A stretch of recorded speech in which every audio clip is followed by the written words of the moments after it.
Bonjour et bienvenue sur Meilleur Placement pour le Morning Zapping du jour. Nous sommes le vendredi 6 décembre. On a gagné. On est champion du monde, champion de tous les pays développés. C'est l'OCDE qui nous a donné le verdict. On a gagné 46,1%. Nos prélèvements obligatoires, impôts plus taxes diverses, cotisations sociales et autres représentent 46,1% du PIB. On est les meilleurs, très loin devant la moyenne des pays de l'OCDE qui est à 34% environ. On écrase totalement les États-Unis, ce clown de Trump avec ses 24%. On est le pays où on paye le plus d'impôts. C'est pas beau tout ça. Et puis ce qui est le plus extraordinaire, c'est que, bon, bien évidemment, les Français sont mécontents. Ils sont mécontents d'abord quand on leur prélève des impôts, même si c'est pas tous les Français qui payent les impôts. Mais ils sont surtout très mécontents parce qu'ils veulent encore plus de services publics, ils veulent moins de réduction de dépenses publiques. Enfin, ils veulent des réductions des dépenses publiques, mais qui les concernent pas eux, qui concernent leurs voisins. Donc ça veut dire quoi? Ça veut dire que ça va continuer à augmenter. C'est-à-dire que si on veut plus de dépenses publiques, si on veut faire moins d'efforts, on le voit, sur les retraites, sur plein de choses, plus d'argent pour tous les postes, et bien ça veut dire qu'on va payer plus. Alors ce qui est intéressant, c'est que ce sont toujours les mêmes qui payent. Donc on regarde la répartition des impôts, il y a les cotisations de la Sécu, il y a l'impôt sur le revenu. L'impôt sur le revenu, on sait qu'il y a moins de 50% des Français qui le payent. Bon, il y a la TVA, ça tout le monde le paye. Il y a l'impôt sur les sociétés, là aussi, c'est les PME, les ETI, les grandes entreprises, elles font ce qu'on appelle de l'optimisation. Donc il faut bien continuer comme ça, les gars, ne changez rien. On va dans le mur en chantant. Alors sur les retraites et les manifestations, vous avez tout lu, tout vu, donc c'est pas notre sujet. Bon, ce qu'on peut dire en résumé, c'est que tout se jouera la semaine prochaine. On savait que ça allait être. Alors, la mobilisation était très forte hier, plus forte que prévu, mais on savait qu'il y aurait une forte mobilisation, que la grève fonctionnerait bien. On sait qu'elle va bien fonctionner aujourd'hui. Bon, la question c'est de savoir, est-ce que c'était 2 jours de parenthèse avec une grève forte, et puis voilà, ou est-ce qu'on est parti dans un mouvement long dont on sait quand même la maigre consolation qui devra s'arrêter pour Noël. On opte évidemment pour la deuxième solution. On verra donc ça à partir de lundi. Mercredi, Édouard Philippe va parler, il va se coucher en partie. Alors on joue sur les mots, on est dans la sémantique. C'est-à-dire, j'abandonne pas la réforme des retraites, mais elle commencera dans 25 ans. Donc c'est facile.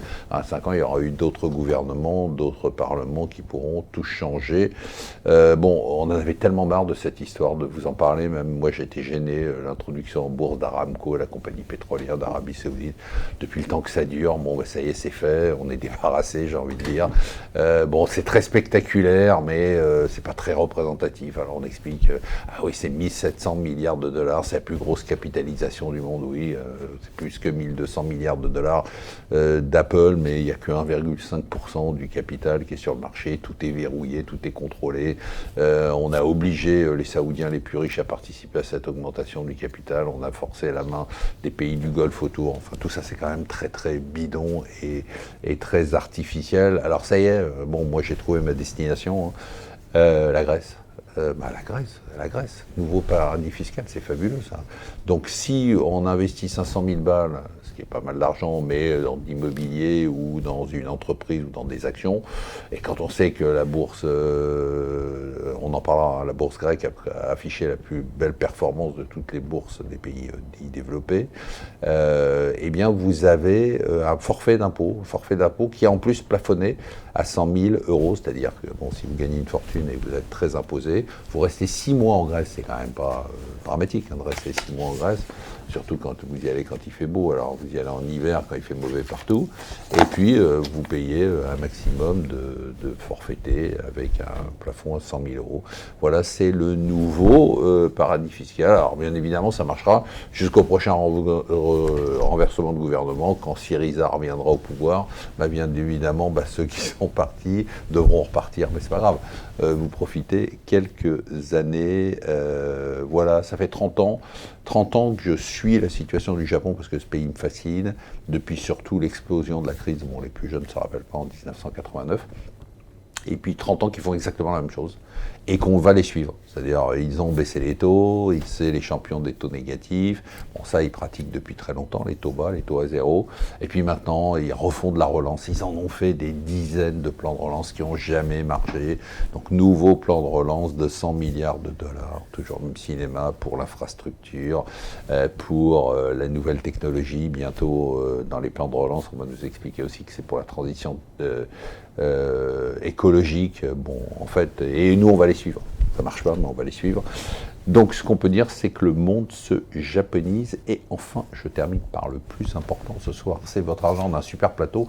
Je vous dis ça chaque semaine, mais c'est vrai, chaque semaine, je suis moi-même épaté par la qualité des invités qu'on a à l'émission. Et on va parler consommation, déconsommation, on va parler guerre commerciale, on va parler impact des grèves sur l'économie française, on va parler marché, stop ou encore à la hausse. Et on va parler bien évidemment avec nos Jedi de l'économie et de la finance, on va vous donner des conseils d'achat sur les marchés. Voilà, moi je vous souhaite une excellente journée, un très bon C'est votre argent et un excellent week-end.